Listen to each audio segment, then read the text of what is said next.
Assalamu alaikum students.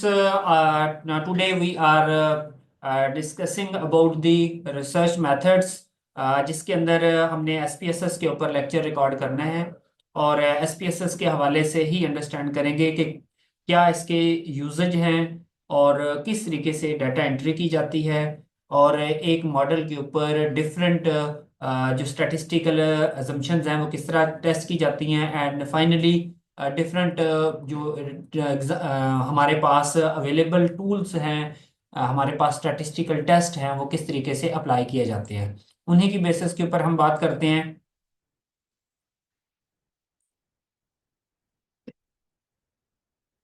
Initially before we start this SPSS, मैंने ये सामने इसकी आउटलुक आपके सामने डिस्प्ले की है।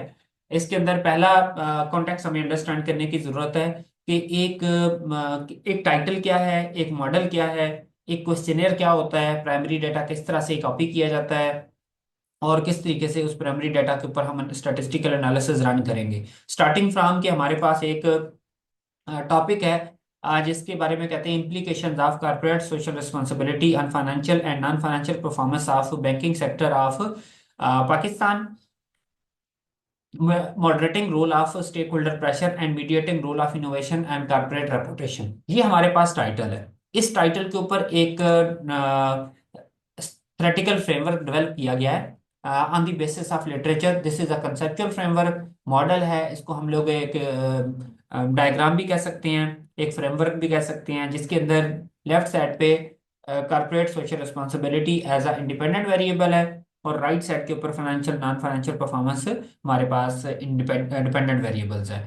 इसमें दो, corporate reputation and innovation are playing as a mediating role, और यहाँ पे एक सीक्वेंशियल मीडिएटिंग रोल भी हमारे पास मौजूद है, जो कि CSR, innovation, corporate reputation, financial and non financial performance. इसके अलावा यहाँ पे स्टेक होल्डर प्रेशर एक मॉडरेटिंग रोल प्ले कर रहा है in between the IVs and Divi's. ये सिर्फ डायरेक्ट जो रिलेशन हैं उनके ऊपर मॉडरेटिंग रोल प्ले कर रहा है। तो इस इक्वेशन के से रेलिवेंट अगर हम एक क्वेश्चनर की बात करें तो क्वेश्चनर देखते हैं हमारे पास के, एक अगर क्वेश्चनर डेवलप किया जाए और उस क्वेश्चनर में कितने क्या इसकी आउटलुक होती है और किस तरीके से इन क्वेश्चनर को हम यूज करते हैं थ्रू गूगल डॉक्स के, या हमारे पास डायरेक्ट हार्ड फॉर्म में भी डाटा कलेक्ट किया जा सकता है, and finally this will be used for final analysis.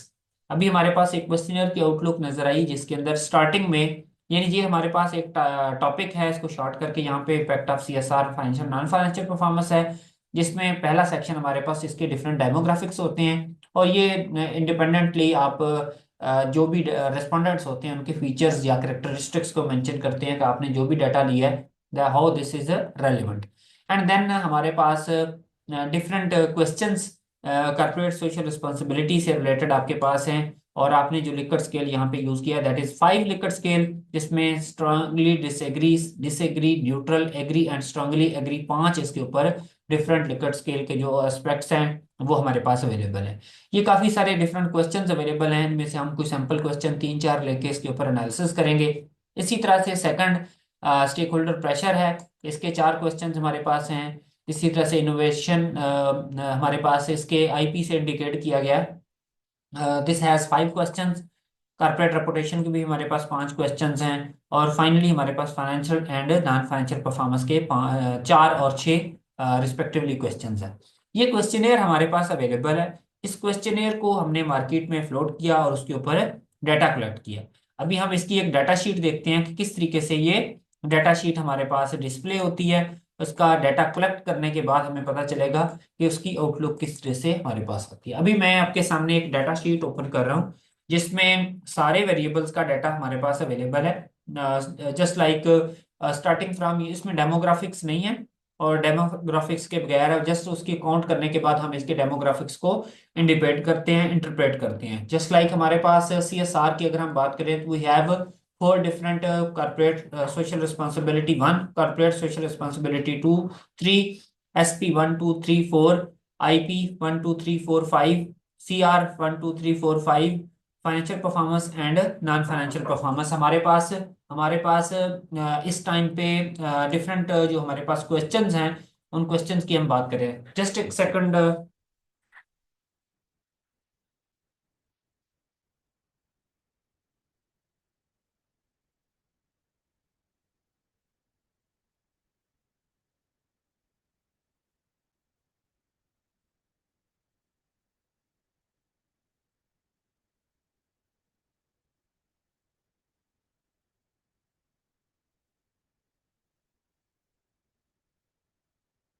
हमारे पास डिफरेंट क्वेश्चंस हमारे पास अवेलेबल हैं। इसकी ये आउटलुक एक्सेल शीट में डाटा कलेक्ट करने के बाद बनी है।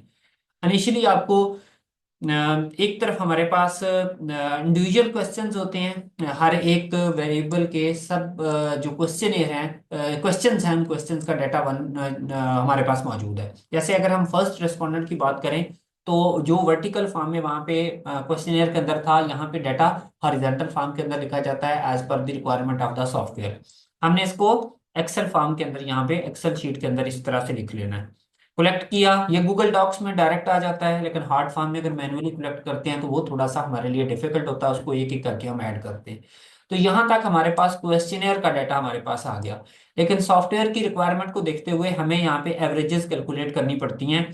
जैसा कि हमारे पास यहाँ पे एवरेजेस कैलकुलेट की गई हैं, SP indicating the stakeholder pressure. इसकी सबसे पहले एवरेज हमारे पास ली की, average of these four questions जो आपके पास यहाँ पे मेंशन किए हुए हैं। सेम लाइक हमारे पास इनोवेशन की हमारे छः पांच आइटम्स हैं, इनकी एवरेज हमारे पास मौजूद है। कारपोरेट रेपुटेशन के पांच क्वेश्चंस की है, फाइनेंशियल परफॉर्मेंस के चार क्वेश्चंस हैं, नॉन फाइनेंशियल परफॉर्मेंस के छह क्वेश्चंस हैं। इसी तरह से सीएसआर के हमारे पास यहाँ पे सैंपल के तौर पे चार क्वेश्चंस लिए गए। इनकी एवरेज आपने कैलकुलेट की और इसी एवरेज को आप नेक्स्ट पूरी इन डेप्थ कलेक्ट करके यहाँ पे पूरी एक्सेल शीट के ऊपर इसको अप्लाई कर लेंगे। यानी this is will be the outlook जो आपके पास डिस्प्ले होनी चाहिए, और इसी डिस्प्लेड आउटलुक को हम इस्तेमाल करेंगे कॉपी पेस्ट के लिए। एक काम हमने यहाँ पे ये किया, और दूसरे नंबर पे इसी को इसके जो नेम है हमारे पास लिस्ट है, इस लिस्ट को हम कॉपी करके यहाँ पे वर्टिकल फॉर्म के अंदर भी लिख लेंगे। जैसे मैंने यहाँ पे सेम नाम है, इसमें स्पेस नहीं होनी चाहिए, एज इट इज मैंने आपके सामने कॉपी किए हैं, और कॉपी करने के बाद यहाँ पे इसको वर्टिकल फॉर्म के अंदर लिख लिया। वहां पे यानी कि प्रीवियस शीट में हमारे पास हॉरिजॉन्टल फॉर्म में जो नाम थे, यहाँ पे हमें उसे वर्टिकल फॉर्म के अंदर कन्वर्ट करना है। तो ये इंडिकेट कर रहे हैं कि चार एक के क्वेश्चन हैं, चार दूसरे के हैं, इसी तरह से फिर पांच हमारे पास हैं, फिर दूसरे नंबर पे पांच है। तो ये एसपीएसएस की आउटलुक के लिए हमें रिक्वायर्ड है। यहां से शिफ्ट होते हैं, हम अपने डाटा को लेके जाते हैं टुवर्ड द एसपीएसएस। तो मैंने एसपीएसएस की एक शीट हमारे पास ओपन की है, और this will be the outlook of SPSS sheet. Starting from this, यहाँ पे दो हमारे पास व्यूज होते हैं, एक को हम डाटा व्यू कहते हैं, and one thing is known as variable view.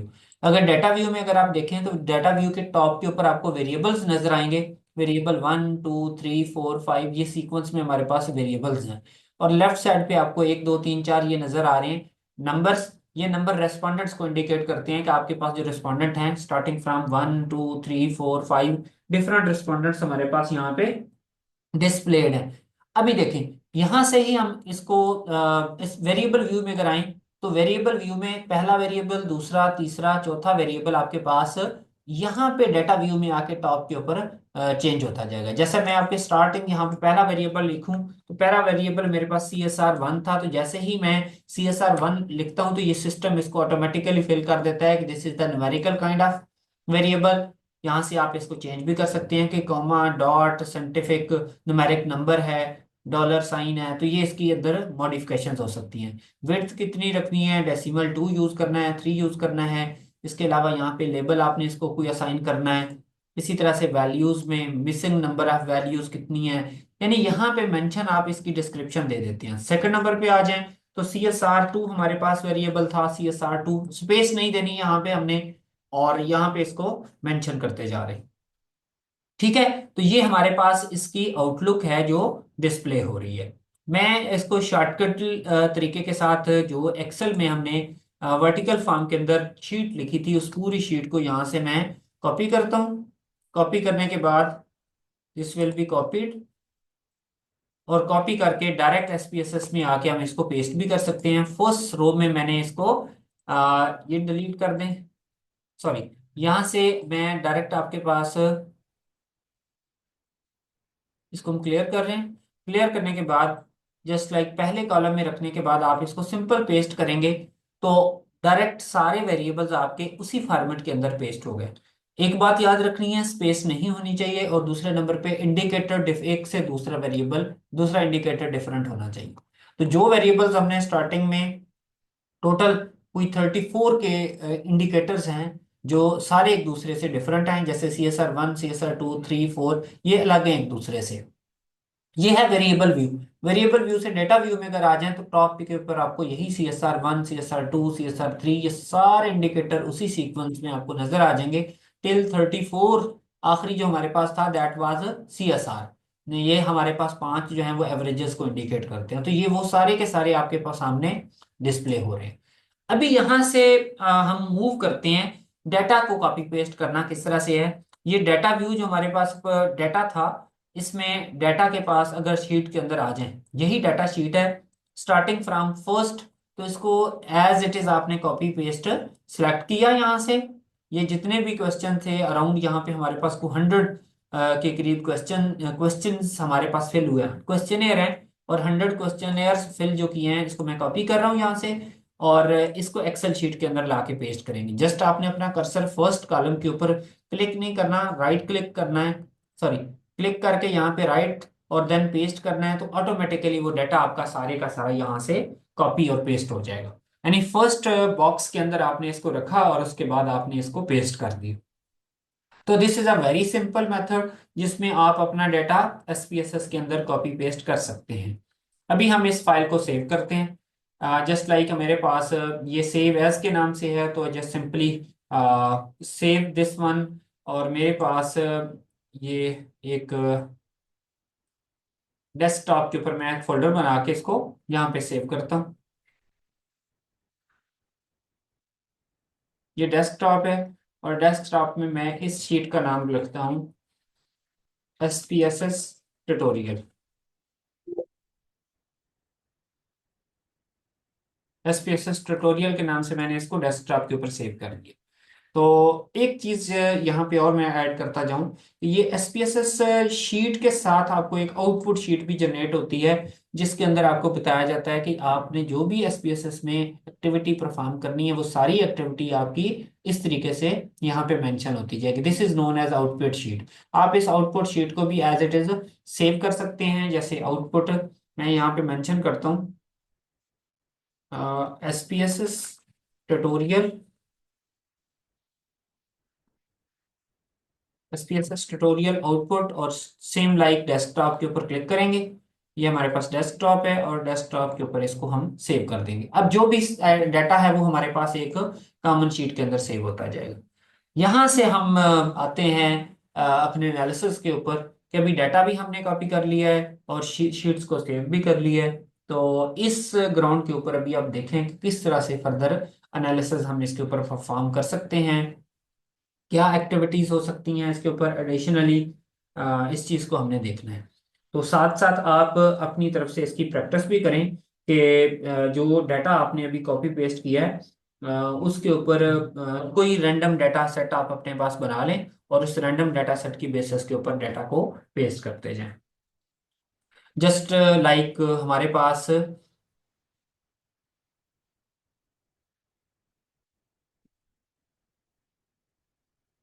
इसी से यहीं से मैं कंटिन्यू करता हूँ, जस्ट अ सेकंड। आप सिर्फ एक दफ़ा डाटा पेस्ट करें और इसको एक दफ़ा देख लें।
डेटा सेट पेस्ट करने के बाद डाटा वहां से हमने कॉपी पेस्ट किया। अब देखते हैं कि पहला स्टेप होता है डाटा की स्क्रीनिंग करना। इसमें कोई मिसिंग वैल्यूज हैं, उनको चेक किया जा सकता है। जैसा कि मैं स्टार्ट के अंदर, अगर हम यहाँ पे इसकी सिर्फ आउटलुक में मेन्यू बार में देखें तो यहाँ पे कुछ मेन्यू बार्स डिस्प्लेड होती हैं। इसमें डाटा को डायरेक्टली आप इंपोर्ट भी कर सकते हैं और डाटा एक्सपोर्ट भी किया जा सकता है किसी एक्सेल शीट के अंदर। अगर आपके पास एसपीएसएस में डाटा है तो this can be converted into Excel में कर सकते हैं। इसी से सैस सॉफ्टवेयर के साथ इसको लाइन कर दिया गया है। और भी हमारे पास कुछ वे आउट मौजूद हैं, सीएसपी फाइल भी हमारे पास बनाई जा सकती है। इसी तरह से हमारे पास एडिटिंग में आपके पास कुछ ऑप्शंस मौजूद हैं। व्यू में आप इसके में जो मेन्यू बार्स हैं उनके अंदर कोई आइकॉन्स हैं उनको ऐड या लेस यहाँ से किया जा सकता है। डाटा व्यू की तरफ आ जाएं तो डाटा को यहाँ से मैनेज किया जा सकता है। डिफाइन द वेरिएबल्स है, वैलिडेशन आप देख सकते हैं। आप अपने कंपैरिजन कर सकते हैं डाटा सेट्स का, ट्रांसपोज किया जा सकता है पूरे डाटा सेट को। ये डिफरेंट ऑप्शंस यहाँ पे मौजूद हैं। ट्रांसफॉर्म की तरफ आते हैं तो ट्रांसफॉर्म में एक आइकॉन बहुत इंपॉर्टेंट है कंप्यूट वेरिएबल्स के नाम से। अगर हम कंप्यूट वेरिएबल के ऊपर क्लिक करते हैं तो यहाँ से देखें, आप वेरिएबल्स, एक नया वेरिएबल जनरेट कर सकते हैं जो कि फ्यूचर में हमें ज़रूरत भी पड़ेगी मॉडरेशन और मीडिएशन के लिए। मॉडरेशन के लिए हम नॉर्मली एक इंटरेक्शन टर्म भी जनरेट करते हैं, या सम टाइम मोस्ट इंपॉर्टेंट ये जो S P, I P, C R, F P, N, F P और सी एस आर, हमने यहाँ पे 6 वेरिएबल्स एवरेजेस कैलकुलेट की थी एक्सेल के अंदर, वो एवरेजेस आप यहाँ पे भी कैलकुलेट कर सकते हैं। यानी कि आप एक टारगेट वेरिएबल के नाम से बना लें कि मैं सी एस आर की एवरेज कैलकुलेट करना चाहता हूँ, और यहाँ पे आप उसकी इक्वेशन दे दें और इनमें से सिलेक्ट कर लें कि आपने सपोज करें कि अरिथमेटिक अगर आपने करना है तो अरिथमेटिक में आप क्या परफॉर्म करना चाह रहे हैं। अगर आपके पास कन्वर्जन की तरफ जाना चाहते हैं तो डिफरेंट ऑप्शंस आपके पास मौजूद हैं। यानी यहाँ से काफ़ी सारे इसकी एवरेजेस या हमारे पास इसकी मीन लिए जा सकते हैं। कैलकुलेशंस हमारे पास काफ़ी सारी ऑप्शंस मौजूद है, उनको यूज़ किया। जैसे ये देखिए मीन की ऑप्शन मौजूद है तो आप मीन भी कैलकुलेट कर सकते हैं। ये यहाँ पे वो बताएगा कि मीन स्लैब ब्रैकेट डाल के पहला वेरिएबल, दूसरा वेरिएबल, और ये आपने एक दूसरे से इसको सेपरेट करते जाना है कॉमा डाल के, और एट द एंड पे आपने जाके ब्रैकेट लगा देनी है। तो इस तरह से आपके पास न्यूमेरिक नंबर का मीन यहाँ पे कैलकुलेट किया जा सकता है। यानी कंप्यूट जो है वो हम यूज करते हैं फॉर मेजरिंग और कैलकुलेशन ऑफ अ वेरिएबल। इसी तरह से ये मेजरमेंट के बाद यहाँ से नेक्स्ट स्टेप की तरफ जाते हैं। एनालाइज हमारे लिए बहुत इंपॉर्टेंट आइकॉन है मेन्यू बार के अंदर। और ग्राफ्स, हम यहाँ पे ग्राफ्स भी यूज करते हैं। नॉर्मली ये यूटिलिटीज के अंदर हम डिफरेंट प्लगइन्स ऐड कर लेते हैं या एक्सटेंशंस ऐड होती हैं। इसी तरह से स्टार्ट करते हैं, विंडोज और हेल्प हमारे पास है। फाइनली हम आते हैं अपने एनालाइज सेक्शन की तरफ। एनालाइज सेक्शंस के अंदर starting from descriptive statistics.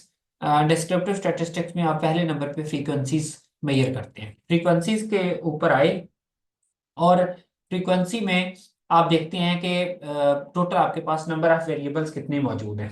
Frequencies में अगर आप देखें तो नंबर ऑफ वेरिएबल्स की अगर हम बात करें तो नंबर ऑफ वेरिएबल्स हमारे पास टोटल देखे जा सकते हैं। जैसा कि मैं जस्ट सैंपल के तौर पे आपके पास सी एस आर को और S P, sorry, C S R, financial और नॉन फाइनेंशियल परफॉर्मेंस, तीन को मैं सिलेक्ट करता हूँ, यहाँ पे लेके आता हूँ और स्टैटिस्टिक्स की तरफ आ जाते हैं।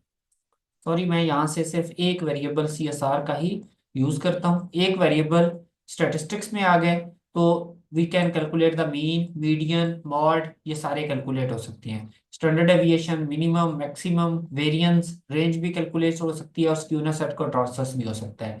क्वार्टाइल्स भी इसके कैलकुलेट किए जा सकते हैं। ये हमने कंटिन्यू कर दिया। चार्ट्स के ऊपर आ जाए तो we can go for bar chart, pie chart, histogram, हम कोई भी बना सकते हैं। जैसे मैंने हिस्टोग्राम को जो है वो मेंशन कर दिया, इसके साथ नॉर्मल कर्व भी इंडिकेट कर दिया। फॉर्मेट के ऊपर आ जाए तो यहाँ पे सेंडिंग डिसेंडिंग ऑर्डर है, कंपेयर वेरिएबल्स को यूज कर सकते हैं। सेम लाइक स्टाइल्स में आते हैं, स्टाइल्स किस फॉर्मेट के अंदर आपने इसको मेंशन करना है।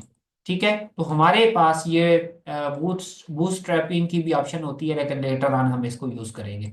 स्टार्टिंग से पहले नंबर पे मैंने इस वेरिएबल के डिफरेंट फ्रीक्वेंसीज के टेबल के ऊपर क्लिक करके इसको काउंट करना है। यहाँ से ठीक हो गया, मैं इसको ओके कर रहा हूँ। ठीक है, अभी हम देखते हैं कि आउटपुट फाइल में हमारे पास क्या क्या चीजें कुछ प्रोसेसिंग के बाद डिस्प्ले होंगी। अभी इसके ऊपर कुछ प्रोसेसिंग हो रही है जी। कुछ प्रोसेसिंग होने के बाद यहाँ पे स्टैटिस्टिक्स एक ही वेरिएबल की बेसिस के ऊपर उसने बताया। अभी हम बाकी वेरिएबल का नहीं कर रहे, बल्कि पहले वेरिएबल का जिसने हमें इसका mean, median, mode, geometric mean, ये सारी जो required minimum, maximum, skewness, kurtosis, percentile, ये सारे कैलकुलेट करके दे दिए किसी एक स्टैटिस्टिक के टेबल की फॉर्म के अंदर। कि आप में नजर आ गया है कि इसके डिफरेंट परसेंटाइल्स क्या है। और यहाँ पे 75 परसेंटाइल की बात करें तो दिस इज 4.0 है, और इसी तरह से 25% की बात करें तो ये हमारे पास 3.25 है। 3 परसेंटाइल्स इसने यहाँ पे मेंशन करके दिए हैं।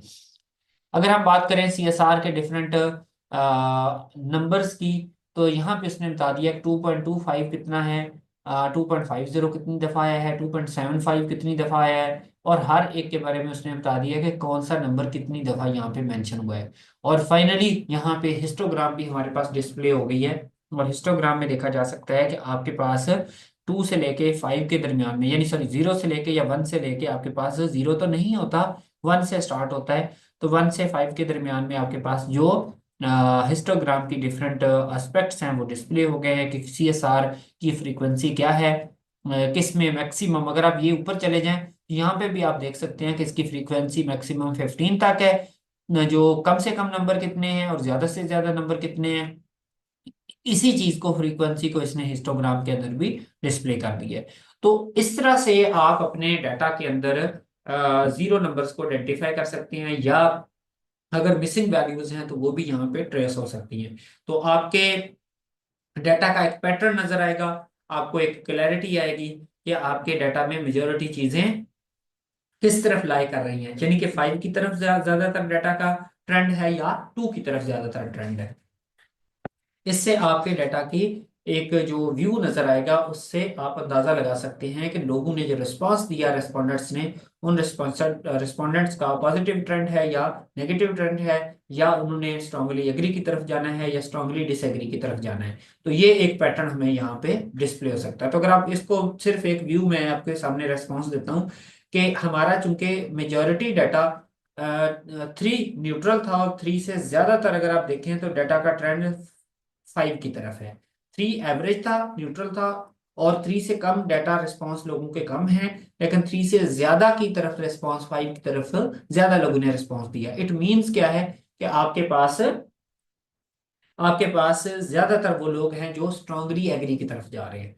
तो ये हम एक इससे एक एक्सट्रैक्शन जो है वो ड्रा कर सकते हैं। ये पहला था। इसमें आप काउंट भी कर सकते हैं कि भी आपके पास टोटल 100 वैल्यूज हैं, और 100 वैल्यू का मतलब 100 क्वेश्चनर थे, कहीं पे भी मिसिंग वैल्यू आपके पास नहीं आई। तो this is the first view of this analyse के, जिसमें डिस्क्रिप्टिव स्टैटिस्टिक्स में फ्रीक्वेंसीज को हमने फॉलो किया।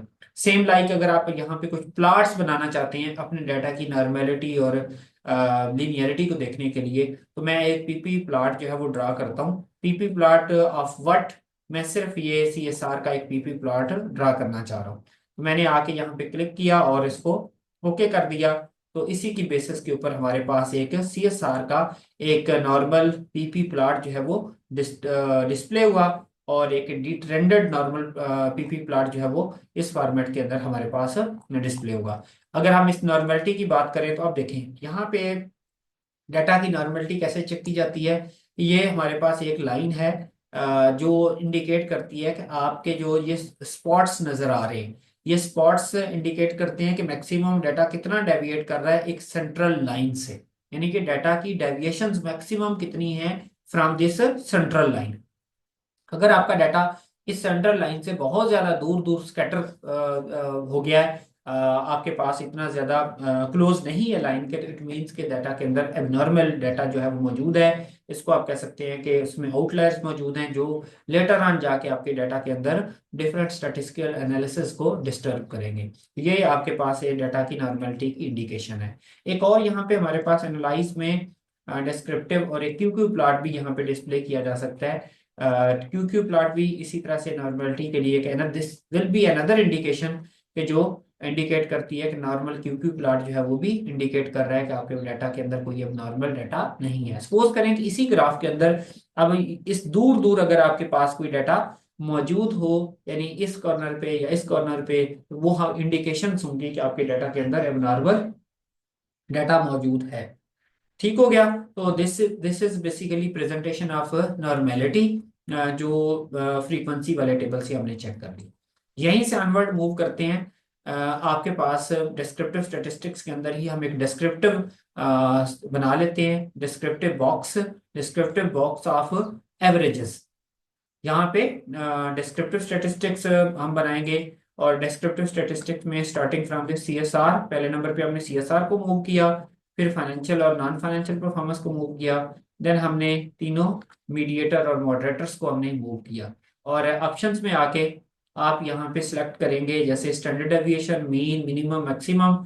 आपके पास वेरिएंस भी आप सिलेक्ट कर सकते हैं, कर्टोसिस को और स्क्यूनेस को भी सिलेक्ट कर सकते हैं, and then we will simply click on this continue. Continue के बाद आप इसको ओके करते हैं। तो ये आपके पास इसकी डिस्क्रिप्टिव स्टैटिस्टिक्स की आउटलुक आपके पास डिस्प्ले हो जाएगी। अब इसको रीड कैसे करना है, इसको स्टडी कैसे करना है, मैं आपके साथ वन बाय वन शेयर करता हूँ। पहले नंबर पे डिफरेंट वेरिएबल्स के बारे में पहले कंफर्म करें कि आपके पास क्या यहाँ पे टोटल क्वेश्चनियर के अकॉर्डिंग नंबर ऑफ वैल्यूज पूरी हैं या नहीं।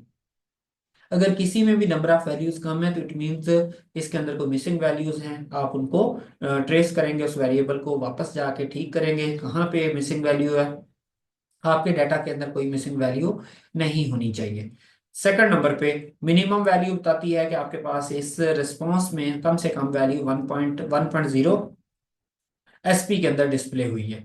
और मैक्सिमम वैल्यू आप देख लें कि मैक्सिमम वैल्यू आपके पास 5.00 है। ये मिनिमम और मैक्सिमम वैल्यू का आपने बहुत ख्याल रखना है कि 1 से कम नहीं होनी चाहिए और 5 से ज्यादा नहीं होनी चाहिए, क्योंकि जब रिस्पॉन्स हमने फिल किया था तो उसके अंदर कम से कम वैल्यू 1, मैक्सिमम वैल्यू आपके पास 5 इंडिकेट करती है कि आपने 5 का नंबर यूज किया है, और मिनिमम आपने 1 का नंबर यूज किया है। तो अगर आपकी वैल्यू मिनिमम और मैक्सिमम से डेविएट करती है तो इट मीन्स कि आपके आपके टाइपिंग में टाइपो एरर आपसे हुई है, कहीं पे आपने कोई डाटा मिस्टेकनली कोई ऐड कर दिया है एक्स्ट्रा नंबर। जैसे आप 2 ऐड कर रहे थे मैनुअली तो 22 ऐड कर दिया, तो वो फौरन बता देगा यहाँ पे कि आपकी एवरेज डेविएट कर रही है। इसका ख्याल करें। उसके बाद आपके पास मीन नंबर देखें। मीन 3 से अबव है या 3 से कम है। 3 से अबव का मतलब ज्यादातर आपके डाटा का रिस्पॉन्स जो है वो पॉजिटिव मीन स्ट्रांगली एग्री की तरफ है, या अगर 3 से कम है तो दिस विल इंडिकेट के ज्यादातर रिस्पॉन्स जो है वो आपके किस तरफ जा रहे हैं, स्ट्रांगली डिसएग्री की तरफ। Standard deviation will indicate deviation from the mean. इसी तरह से वेरिएंस जो है वो स्केयर्ड डेविएशंस होता है। आपके पास स्क्यूनेस है जो इंडिकेट कर रहा है कि आपके डाटा के अंदर नेगेटिवली स्क्यू ट्रेंड है। स्कर्टोसिस भी इंडिकेट कर रहा है कि नेगेटिव कहीं पे आपके पास सीएसआर और फाइनेंशियल परफॉर्मेंस, इसके अलावा आईपी आपके पास जो नेगेटिव ट्रेंड जो है वो दे रहे हैं। बाकी इसके स्टैंडर्ड्स होते हैं। स्क्यूनेस का स्टैंडर्ड आपके पास है कि this value must be closer to zero. इसके अलावा डिफरेंट अथर्स हैं जो स्टेटिस्टिशियन हैं या इकोनोमेट्रिशियंस हैं, वो इंडिकेट करते हैं कि स्क्यूनेस की वैल्यू जो है वो कितनी होनी चाहिए। जैसा कि कुछ कहते हैं कि ये 0.5 तक है, मैक्सिमम 1 तक। 1 भी बहुत एक बड़ा नंबर आपके साथ शेयर कर रहे हैं कि 1 नंबर जो है वो भी बहुत हाई लेवल का है। जो स्क्यूनेस की वैल्यू अगर आपके पास ये स्क्यूनेस के स्टेटिस्टिक की वैल्यू पॉजिटिव या नेगेटिव 1 मैक्सिमम हो सकती है, इससे कम होनी चाहिए। बाकी इसके साथ साइन इंडिकेट करती है कि डाटा का स्क्यूनेस का ट्रेंड कितना है। कर्टोसिस की बात करें तो कर्टोसिस में मैक्सिमम इंडिकेटर आपके पास 3 होता है। तो 3 से अगर आपका डाटा अबव जा रहा है तो दिस विल इंडिकेट कि आपके डाटा के अंदर नॉर्मेलिटी नहीं है। आपके डाटा में कोई आउटलायर्स हैं जो इंडिकेट कर रहे हैं कि इसमें कोई ना कोई इश्यू मौजूद है, उस इश्यू को यहीं पे आप ट्रेस करें और उसको फिक्स करें। This was the basically descriptive statistics that is used for checking the normality of your data। तो ये इंडिकेटर्स हैं जिससे आप डिफरेंट वेज हैं जिससे आप अपने डाटा की नॉर्मेलिटी को अलाइन कर सकते हैं, चेक कर सकते हैं और कंपेयर कर सकते हैं। सेकंड की तरफ आते हैं एनालाइज में। एक हमारे पास प्राइमरी डाटा के केस के अंदर हमारे पास एक स्केल की ऑप्शन मौजूद है। स्केल से हम एक रिलायबिलिटी चेक करते हैं। हम इसके ऊपर क्लिक करेंगे स्केल रिलायबिलिटी एनालिसिस करने के लिए। और रिलायबिलिटी के बारे में एक बात याद रखनी है कि हमेशा से रिलायबिलिटी चेक की जाती है आपके पास जो इंडिविजुअल क्वेश्चंस है। जैसे हर एक वेरिएबल का सेपरेट आपने चेक करना है। मैं स्टार्ट करता हूँ फ्रॉम द एसपी। मैं सीएसआर को बाद में आपको सैंपल के तौर पे शेयर करूंगा कि ये आपके पास स्टार्टिंग एसपी के चारों क्वेश्चंस को हमने इस बॉक्स में मूव किया और हम सिंपली इसको ओके करते हैं। तो जैसे ही ओके किया तो हमारे पास यहाँ पे जो क्रोन बैच अल्फा की वैल्यू इंडिकेट हो रही है वो that is being indicated with 0.777। इसका बेंचमार्क होता है कि this value must be greater than 0.7। अगर वो 0.7 से 0.9 के दरमियान में है या अबव 0.7 है तो आप कह सकते हैं कि योर डाटा इज नॉर्मल। साथ ही इसने इंडिकेट कर दिया कि there are basically 4 number of items हैं जिनका आपने क्रोन बैच अल्फा यहाँ पे चेक किया है।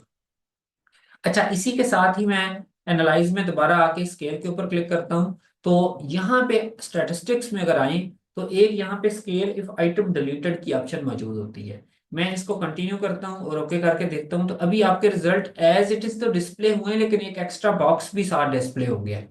एक्स्ट्रा बॉक्स क्या इंडिकेट करता है?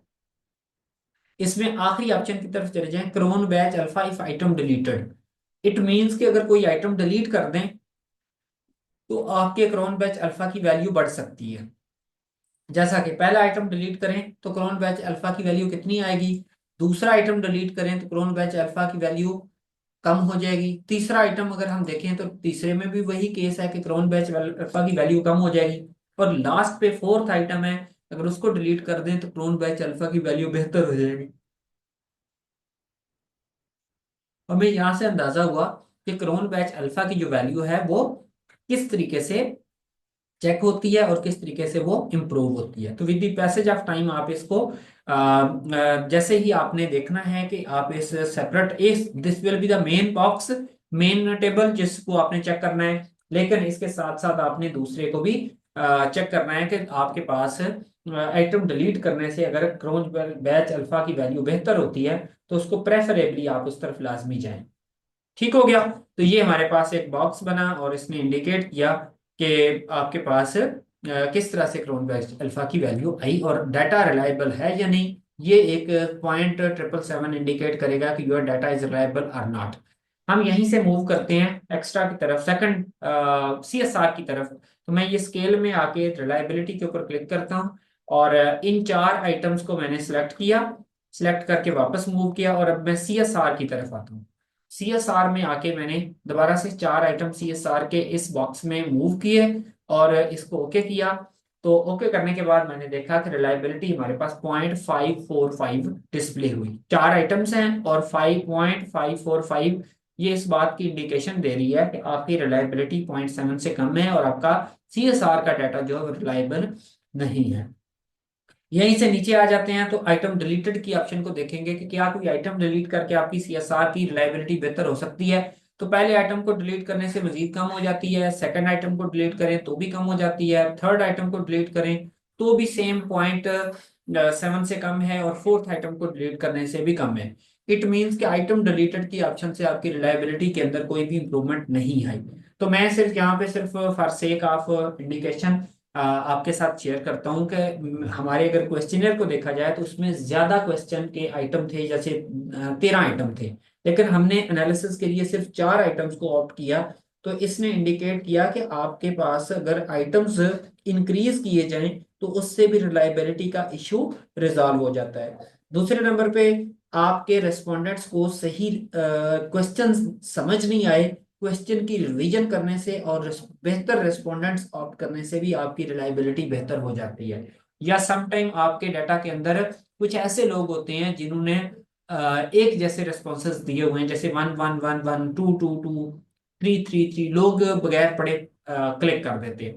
उनकी वजह से भी आपके रेस्पॉन्सेज जो है वो आपके रिलायबिलिटी के ऊपर इम्पैक्ट आ जाता है। तो उसको ठीक किया जा सकता है और उसको आप डिलीट कर दें, क्वेश्चनियर पूरा क्वेश्चनियर ही डिलीट कर दें, रेस्पॉन्स ही एक बंदे का डिलीट कर दें, या आप आइटम को डिलीट कर दें, या आइटम को आप इंक्रीज कर दें, या फिर आप रेस्पोंडेंट्स चेंज कर लें, कुछ मजीद नंबर ऑफ जो रिस्पॉन्सेज हैं वो बढ़ा लें।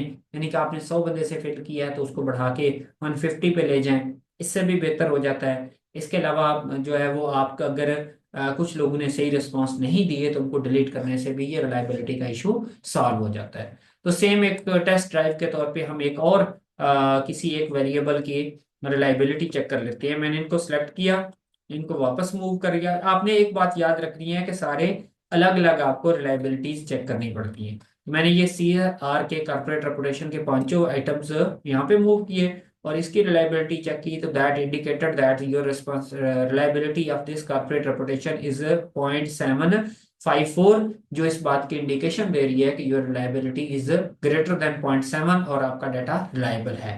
तो ये आपके पास कुछ वेज हैं जिससे रिलायबिलिटी चेक होती है।